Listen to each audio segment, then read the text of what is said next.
بسم اللہ الرحمن الرحیم۔ میرا نام ڈاکٹر ہدایت بنگش ہے اور آپ میرا یوٹیوب چینل دیکھ رہے ہیں۔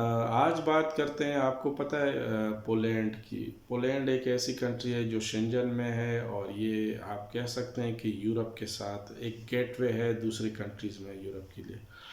تو اس کی اہمیت بھی ہے، اس کے علاوہ یہاں پہ ورک پرمٹ جو بھی ہے وہ بھی اچھا ہے۔ لیکن یہ ہے کہ میں جو بھی انفارمیشن شیئر کرتا ہوں، میں اس لیے شیئر کرتا ہوں تاکہ آپ لوگوں کو کچھ آئیڈیا ہو کہ کہاں کہاں ورک پرمٹ مل سکتا ہے اور کس طرح مل سکتا ہے۔ باقی آپ نے خود ریسرچ کرنی ہے، مجھ سے انفارمیشن لینی ہے، تو وہ بھی میں آپ کو کوشش کروں گا کہ اتھینٹک انفارمیشن دوں۔ تو ورک پرمٹ پولینڈ کی اگر بات کریں، یہ شنجن کنٹری ہے، تو اس کا ورک پرمٹ 1 ایئر کا اویلیبل ہوتا ہے۔ میں نے جس کمپنی سے بات کی ہے تو وہ ان کی جو شرائط ہے وہ میں آپ کو بتاتا چلوں۔ یہ ہے کہ اس میں پہلے تو یہ ہے کہ آپ کو یہ میں ہر ایک ویڈیو میں کہتا ہوں، ورک پرمٹ اس طرح نہیں ہوتا کہ آپ کو کچھ بھی نہیں آتا، نہ انگلش آتی ہے نہ کچھ اور آپ کی ہے، تو اور آپ صرف سکلز بھی کوئی نہیں ہے۔ وہ والی سکلز میں نہیں بتا رہا ہوں جو مطلب ہائی سکلز ہوتے ہیں، جو لو ہوتے ہیں، تو وہ کم از کم آپ کے پاس ایک لینگویج ہونا چاہیے۔ دوسرا یہ ہے کہ کچھ سکل ہونا چاہیے۔ اور ورک پرمٹ وہاں پہ جو ملتے ہیں پولینڈ میں، وہ ویلڈنگ کام کا ہے، مٹیریل کا ہے، میٹل کا کام ہوتا ہے۔ اس کے علاوہ جو ویئر ہاؤس کا ہوتا ہے اور کنسٹرکشن کے ہوتے ہیں، اور آپ کو پتہ ہے وہ یہی ہوتے ہیں جو لو کیلیبر کی جاب ہوتے ہیں، وہ وہاں پہ فورنر کرتے ہیں۔ تو اسی طرح پولینڈ کا بھی یہی ہے۔ اچھا کیا ہوگا، آپ کی سی وی ہوگی، پاسپورٹ ہونا چاہیے ویلڈ، کم از کم 1.5 سال تک آپ کی پاسپورٹ کی ویلیڈیٹی ہونی چاہیے۔ اس کے علاوہ پولیس کلیئرنس سرٹیفکیٹ ہونا چاہیے، اور جتنے بھی ایف آر سی ہے، ایم آر سی پاکستان میں اگر ہیں تو وہ انڈیا کے لوگ اپنے حساب سے کر سکتے ہیں، بنگلہ دیش کی بھی اسی طرح ہے۔ تو یہ چیزیں چاہیے۔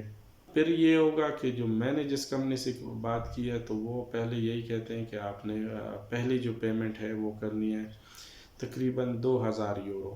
2,000 یورو کریں گے تو اس 2,000 یورو میں یہی ہوگا کہ آپ کو ورک پرمٹ پروسیس ہوگا۔ 45 ڈیز لیں گے۔ 45 ڈیز میں آپ کو کیا دیں گے، ایک ورک پرمٹ دے گا، ویزا سپورٹ لیٹر ہوگا، اس کے علاوہ کمپنی سے جو کنٹریکٹ ہوتا ہے وہ ہوگا، اور اس کے علاوہ ایک اور ہوتا ہے جس میں کمپنی کے رجسٹریشن وغیرہ کی ڈیٹیل ہوتے ہیں، تو وہ ایک پیکیج ہوگا۔ اس کے علاوہ آپ کی اکموڈیشن کی وہ لیٹر ہوگا جو کنفرم ہوگا۔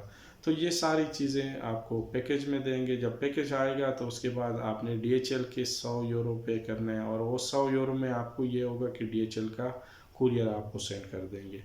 اس کے بعد آپ نے ویزے کے لیے اپلائی کرنا ہے۔ ویزا ہو جائے تو اس کے بعد آپ نے کیا کرنا ہے، آپ نے وہی ٹریولنگ اور وہ کرنا ہے، اور 1,000 یورو پھر آپ نے، بلکہ 1,200 یورو، 1,200 یورو اور آپ نے پے کرنا ہے۔ تو 1,200 یورو یہ ہو گئے، 2,000 وہ، تو تقریباً 3,300 سے لے کے 3,500 یورو میں آپ کا ورک پرمٹ ہو جائے گا۔ تو اس کے بعد ویزا مل جائے تو آپ نے ٹریولنگ کرنا ہے، ادھر آپ کو کمپنی والے خود ریسیو کریں گے ایئرپورٹ پہ، اور اس کے بعد آپ کو کام دیں گے۔ کام کی جو تنخواہ ہے وہ آپ کہہ سکتے ہیں کہ $1,000 سے لے کے $1,300-1,400 تک پر منتھ کی تنخواہ ہوتی ہے ان کی۔ تو وہ آپ کو دیں گے، فوڈ آپ نے خود کرنا ہے، اکموڈیشن وہ دیں گے۔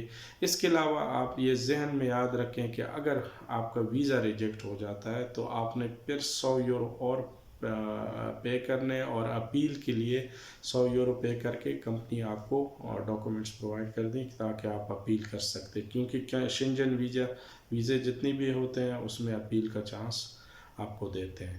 بہرحال یہ پروسیس ہے پولینڈ کے ورک ویزے کا، اور زیادہ تر یہی ہے کہ آپ نے بس یہ دیکھنا ہے کہ کیا کرنا ہے، اور اس کے علاوہ یہ بالکل آپ اپنی شیورٹی بھی کریں، اور جس سے بھی کوئی ورک پرمٹ جہاں سے بھی لیں، تو آج کل آپ اگر پیسے پے بھی کر رہے ہیں تو آپ کم از کم شور ہو کہ آپ صحیح بندے کو پیمنٹ کر رہے ہیں، کیونکہ آج کل کے زمانے میں بہت اس طرح کے ہوتے ہیں کہ فراڈ ہو جاتے ہیں، تو بیچارے لوگ پھنس جاتے ہیں۔ میرے پاس کافی کیسز ہیں، انشاءاللہ اس پہ بھی ویڈیو بناؤں گا۔